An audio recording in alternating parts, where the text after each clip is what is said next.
Hello, welcome to my first YouTube video. I'm probably my only YouTube video.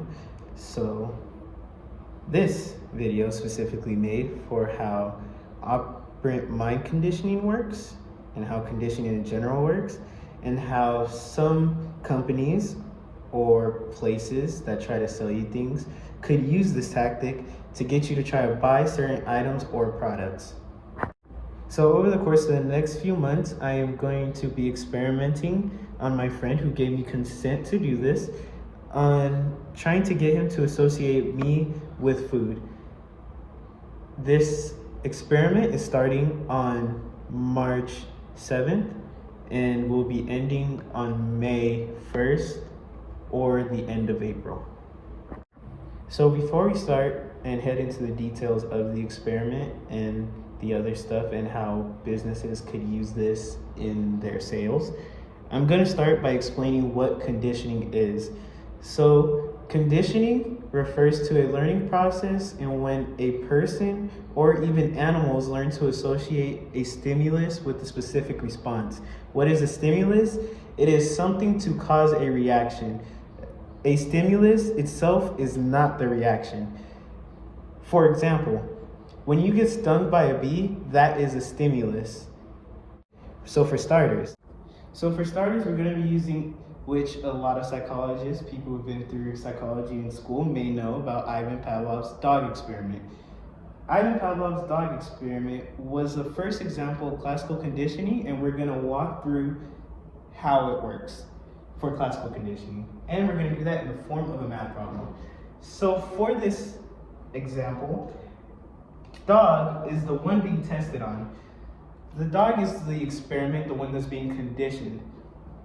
The DF, which is dog food, is an unconditioned stimulus. An unconditioned stimulus is something you don't have to learn to react to. And for the dog's case, that is the dog food. The dog food is something that he doesn't have to learn to react to, which makes it an unconditioned stimulus.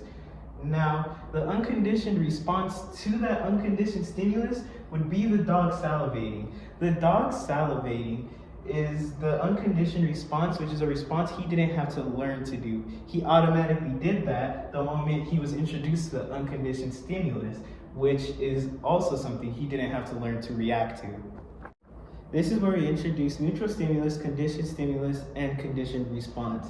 Now, to go back to our earlier example, dog food is the unconditioned stimulus because he doesn't have to learn to react to dog food. So the reaction or the unconditioned reaction to the dog food was salivating.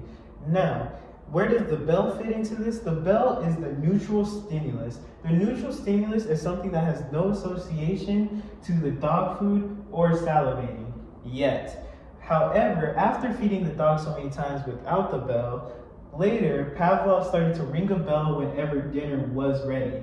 So that dog, after so many times of hearing the bell when dinner was served, started to learn to salivate to the sound of the bell and not just the food. So then later on, whenever Pavlov started to ring a bell after he noticed the dog salivating to the sound of the bell, he realized that the bell itself became the conditioned stimulus because the dog had to learn to react to the bell.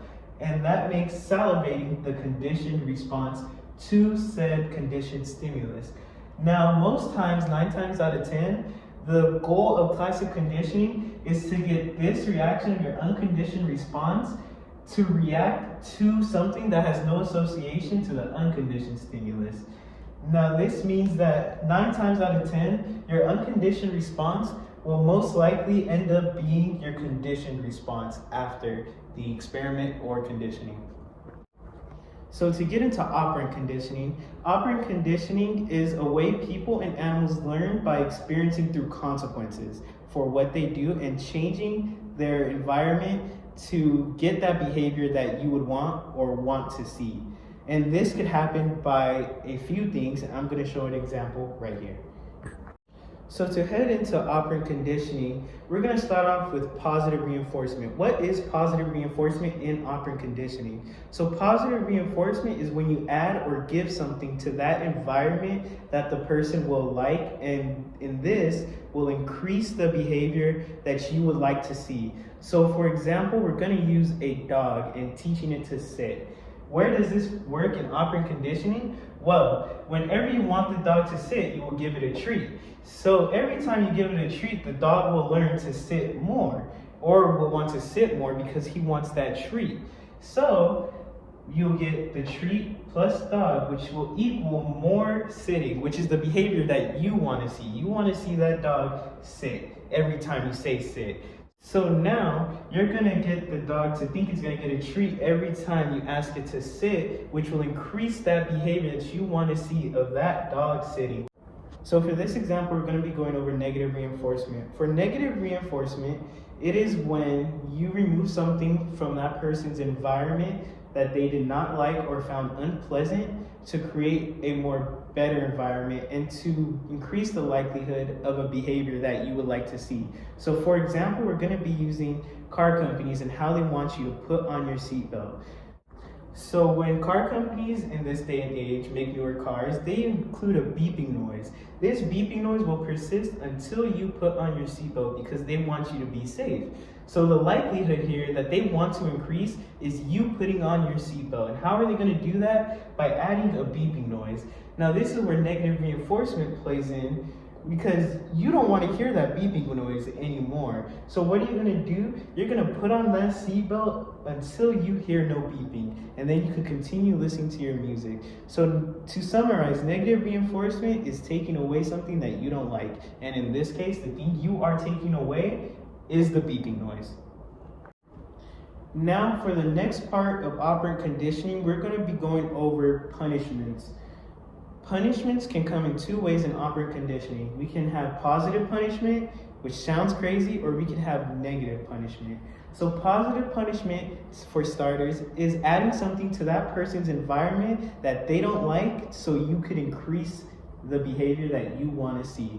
So for example, we're going to be going back to the dog and trying to make it sit. So now, with positive punishment, you are adding something to that environment that that person would not like. And for this example, like I said, we're going to be using the dog and trying to make it sit, which is a little unethical for this example, but hey. So for this example, you want to make your dog sit, but you're going to punish him every time he doesn't want to sit. So how are you going to do that? You're going to play that annoying dog whistle that that dog does not like. This is a positive punishment because you're adding something that the dog doesn't like, in this case, the dog whistle. This will lead to the dog sitting more so he doesn't have to listen to that dog whistle. Now for this example, we're going to be going over negative punishment. What is negative punishment? Negative punishment is when you take away something from that person's environment to make their environment less enjoyable. So for this example, we're going to be using when you didn't do your homework in elementary school.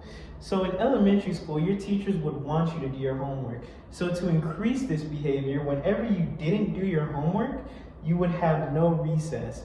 This is a negative punishment because whenever you didn't do your homework, they would take away from your environment recess, which as a kid, something we all love to do, go outside, play around with friends.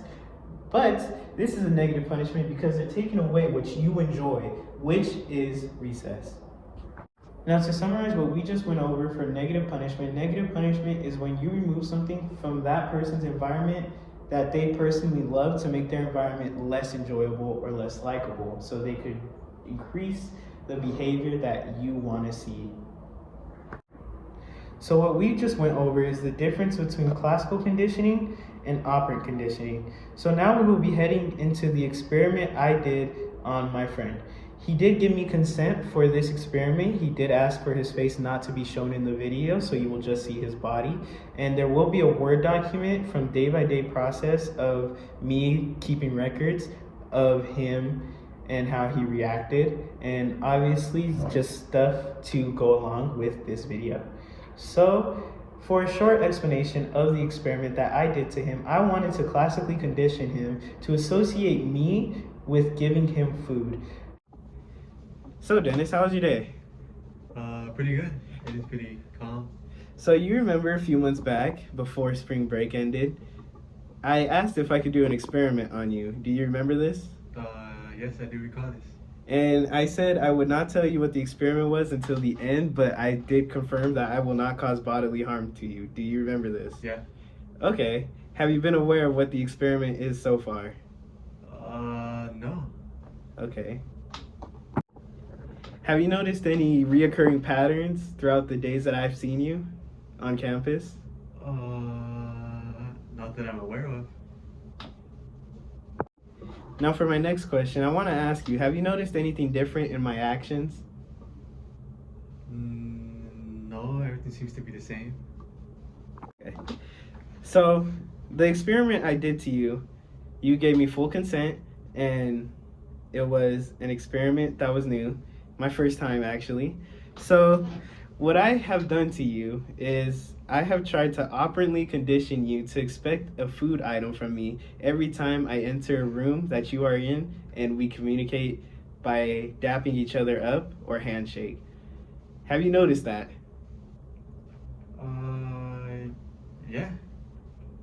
And every time that I came from class or a different place, I had always brought you a snack after we had communicated with a handshake. Is this true? Yeah. After say about 4 or 5 weeks of interactions, what did you expect anything from me or any type of reward after communicating with a handshake? Well, after you've given me those snacks, the times you didn't bring me a snack, were the times where I felt like I wanted a snack. Okay. And did you associate any other things besides my presence to a reward or treat? No. So after those few weeks, did you subconsciously expect anything from me after I had interacted with you? Yeah, the first weeks you've given me the snacks, the ones after, I would just felt like once we handshake, you'd just give me another one as well. Over the last 3 or so months, would you say you noticed any changes or any abnormalities in your behavior, or was this all slowly introduced to you? I feel like you were just slowly introduced to me. I just felt it's now a common theme to just receive a snack after a handshake. Okay. All right, well, thank you for joining me for this experiment. It was a pleasure experimenting on you, and I would hope to do this again sometime. So now that you had watched a short video on how I questioned my friend and gave him a quick debrief, I will now go into my thought process and how this fits into corporations, giving you classical conditioning or operant conditioning. So, when I had did this experiment and started it, I had thought my friend would notice within about 3 weeks, maybe even 2 weeks. However, during the 3 months, he did not question a single thing out of the ordinary. He only accepted the treats. And 2 months into the experiment, he started accepting treats whenever I handshaked him or dapped him up. Now, how this plays a part into corporations is because how in the short span of 3 months, he did not notice that I was trying to condition him to associate me with food. In the questionnaire, he did start to associate me with food and get a little bit hungry for a snack whenever I had entered the room. So that part of classic conditioning did kind of work if this was only given a span of 3 months. So there are corporations like, say, McDonald's, for example, that have been around for about 50 years. And when McDonald's gives out advertisements, they don't give out advertisements in just saying my food is good. They give advertisements out in the form of their food, plus people smiling and having a good time, and obviously they throw in their logo. So what this makes the person think watching the advertisement is whenever I eat this food, I'm going to be happy and fulfilled, or at least have an enjoyable moment while eating this McDonald's. However, this is just a marketing idea to get you to associate their food with more than just being full and getting a quick meal in.